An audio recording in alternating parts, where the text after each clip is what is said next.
All right, so this is a really interesting problem. We've got these two blocks, A and B, and they've been squeezed together. There's a spring in between them. So the spring is squeezed in together, and then we let them loose, and whoom, off they go. Okay, and so our job is to figure out how fast are they going once they get spread apart. All right, so this is another case where it's important to have a good before and a good after scenario. So there's the image there of a good before. So let me just sketch in a sort of an after. So afterward, we're going to come in here. Okay, and we'll call this VA. And we'll call this one VB. And our spring is now uncompressed.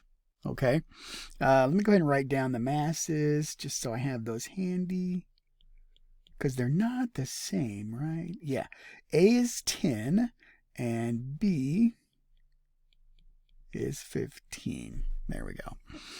Okie dokie. And our spring is compressed by a certain amount there. All right, so let's, like we did last time, let's start by thinking about momentum. Okay, because this is an explosion. All right, and so the initial momentum is 0. And we're going to have some momentum, MA VA plus MB VB. All right, now I've got VA in my drawing going to the left.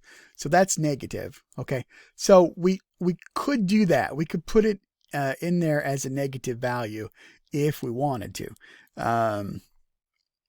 So, I mean, I go back and forth. I could go either way with that. All right. If you wanted to do that, in fact, I don't know, maybe we should go ahead and do that just to be consistent with our drawing. So we'll put that in there like that. So now it's going the right way. So VA and VB are going to be a magnitude value. So we've already taken into account their direction.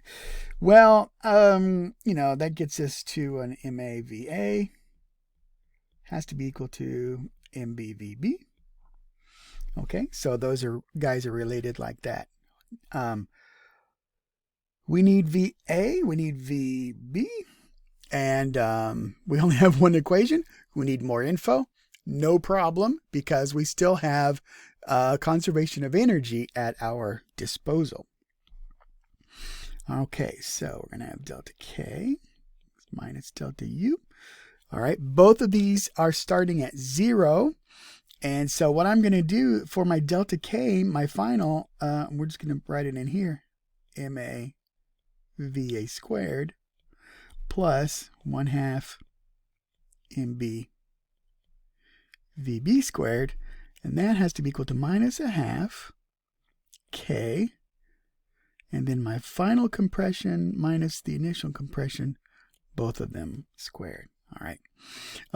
Now, we're letting this thing go all the way. All right. It is relaxed in the end.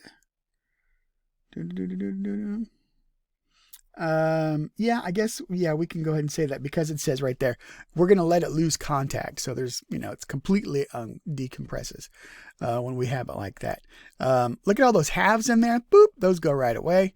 Another fun thing to look at is all the velocities terms, their speeds squared. So positive or negative doesn't matter. So kind of what we were talking about earlier in terms of which one is it? Okay, is it positive, is it negative? Okay, it doesn't really matter. Okay, in my energy equation. All right, so let's throw the half through there. So let's see, oops, I want to stay with my red though.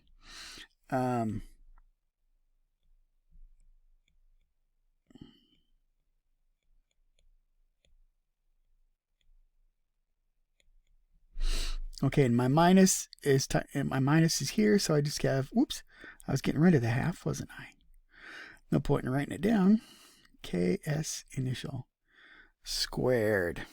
Okay, now let's get some numbers going here. My MA is 10, so it's nice to have that written down there. Okay, and MB is 15. I hope you always write that stuff down on your paper. It actually helps your brain process to go ahead and write it down. Okay, and then KSI. All right, that is, what is it? I've got 5,000, be careful there, times 0.2 squared. Okay, it's 200 millimeters, but I got to convert it to meters. It's 5 kilonewtons per meter. I got to convert it to newtons per meter. So that's that. And once we multiply all that out, we get 200 there. Okay, now let's come back to our other side. And I've got 10 VA is 15 VB. Okay, and so here's my equations. I got an equation here, and I got an equation there. All right, so I'll leave that to you. The rest of this is just algebra, okay? And you know, kind of use your imagination a little bit. There's lots of different things you could do here with energy and that sort of thing. You could, for example, you know, kind of like from the last problem, you might have one block hits another block, and then they both go up a hill. How high do they go? Okay, that sort of thing. Or one block hits another block and they both compress a spring. How much does the spring compress?